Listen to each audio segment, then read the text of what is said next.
Welcome to Newsbeacon, your trusted source for breaking headlines, global insights, and sharp analysis from around the world. If you're new here, don't forget to hit that subscribe button and turn on notifications so you never miss an update. Imagine two ports, Los Angeles and Berbera, Somaliland, separated by vast oceans and continents, each with its own unique story.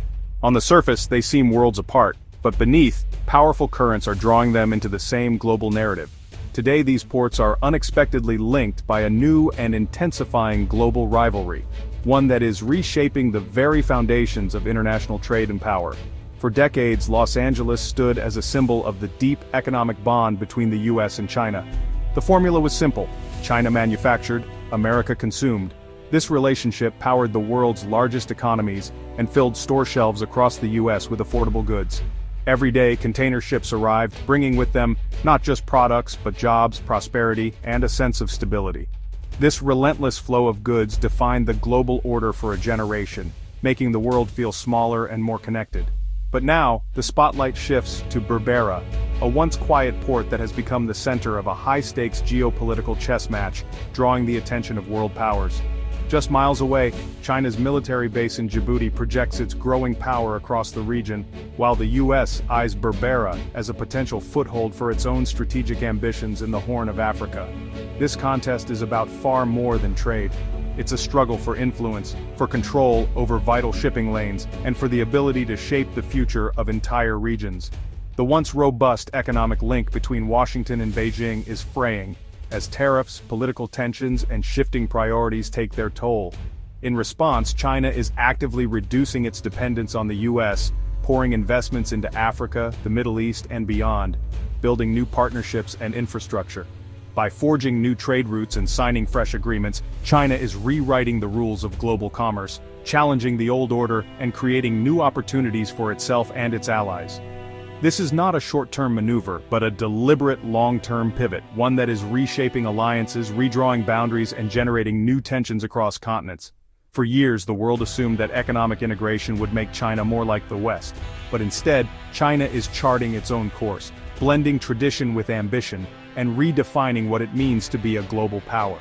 The evolving story of these two ports, Los Angeles and Berbera, marks the dawn of a new era.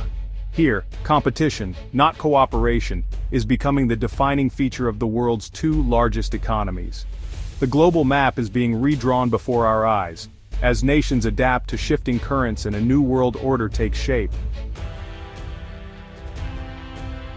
China's pivot away from the US is driven by economic necessity, political ambition, and national pride. The US trade wars and tariffs expose China's vulnerability over reliance on a single customer. In response, China launched a push for self-sufficiency and technological independence. US restrictions on advanced tech, especially semiconductors, spurred China's Made in China 2025 plan to build its own tech ecosystem. Under Xi Jinping, China's dual circulation policy aims to boost domestic consumption and resilience. The goal reduced dependence on the US market and dollar, and set its own rules.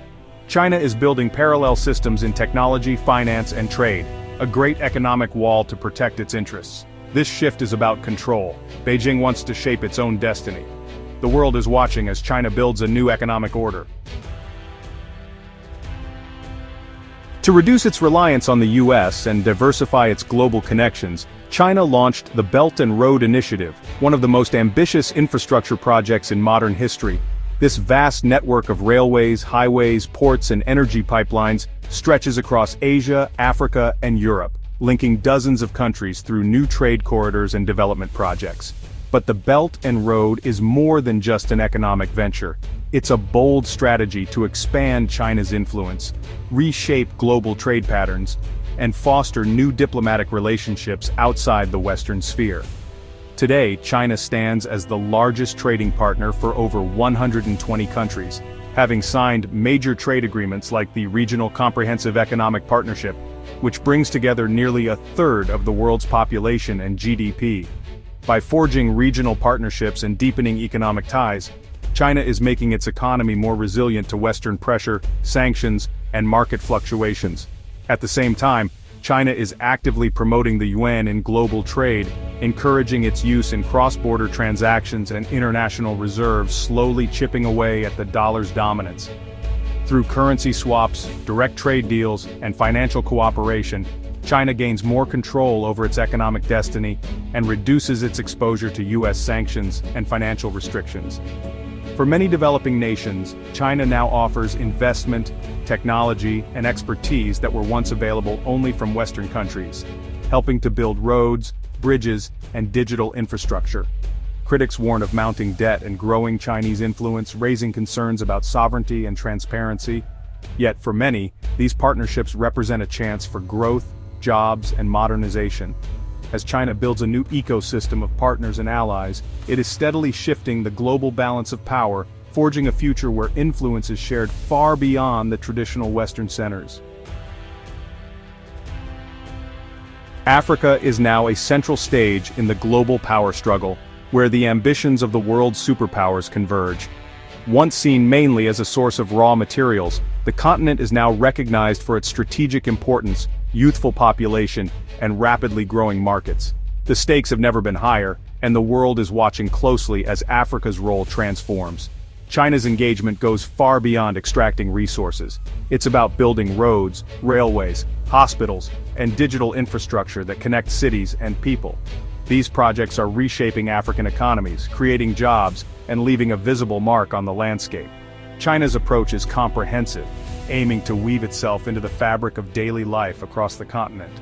These investments win goodwill and political influence, with many African nations increasingly aligning with Beijing at the United Nations and other global forums. The partnerships often come with fewer conditions, making them attractive to governments seeking alternatives to Western aid. China offers political backing and a policy of non-interference, appealing to leaders wary of Western pressure and eager to maintain sovereignty over their own affairs. This approach has helped China build strong relationships with governments across the continent. The United States, recognizing the shifting balance, is countering by engaging with regions like Somaliland, seeking access to strategic ports such as Berbera. Washington is ramping up diplomatic and economic efforts to maintain its influence. This rivalry is about more than military bases. It's about securing vital supply chains, controlling trade routes, and ensuring access to critical resources. The competition is fierce, and the outcome will shape global commerce for decades. African nations now have unprecedented leverage, able to play global powers against each other to negotiate better deals, attract investment, and assert their own interests on the world stage. But with opportunity comes risk, the danger of being drawn into a new Cold War, forced to choose sides in a contest that is not of their own making. Africa's choices today will shape not only its own future, but also the global balance of power. The decisions made by its leaders and people will echo far beyond its borders. The continent stands at a crossroads, more important than ever, with the world's eyes fixed on its next move. From Addis Ababa to Abuja, the decisions made in Africa's capitals will help define a new era, not just for Africa but for the entire world. Nowhere is US-China competition fiercer than over Taiwan. Taiwan's TSMC produces most of the world's advanced semiconductors, vital for everything from smartphones to military tech. For the US, securing chip supply is national security. For China, control over Taiwan means technological dominance. The US is investing billions to bring chip manufacturing home, while Taiwan diversifies its economy away from China. A conflict over Taiwan would halt global chip production, triggering a worldwide economic crisis. Taiwan is the technological linchpin of the 21st century. The fight for its future is a fight for control over the digital age. The stakes could not be higher. China's pivot is forcing US companies and workers to adapt to a new, uncertain reality. For decades, American firms relied on China for manufacturing and as a massive market. Now, rising tensions and China's own policies are squeezing US brands and supply chains. Companies face tough choices: local competition in China and costly moves to shift factories to places like Vietnam or Mexico.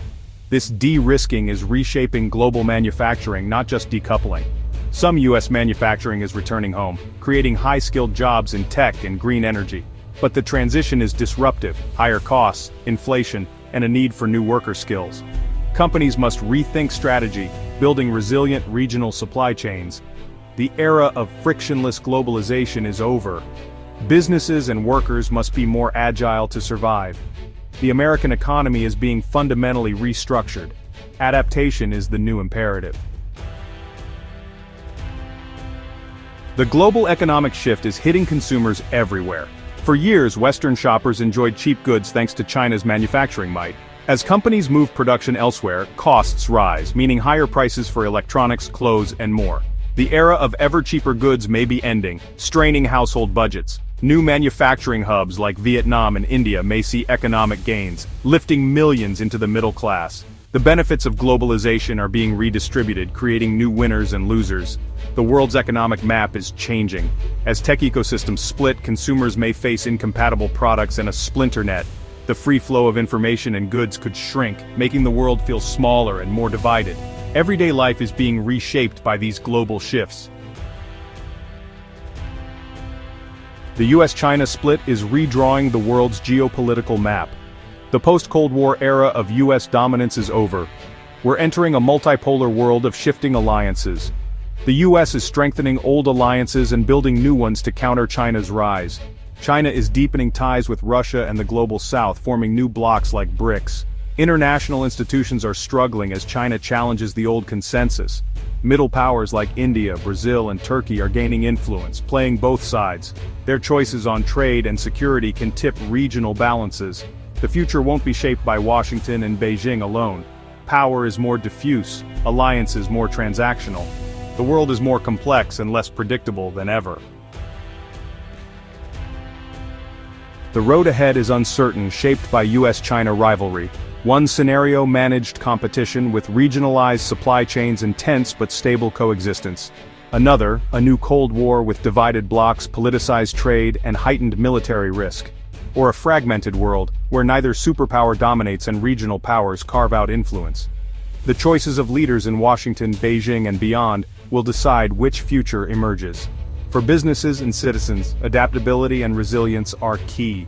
The era of predictable globalization is over.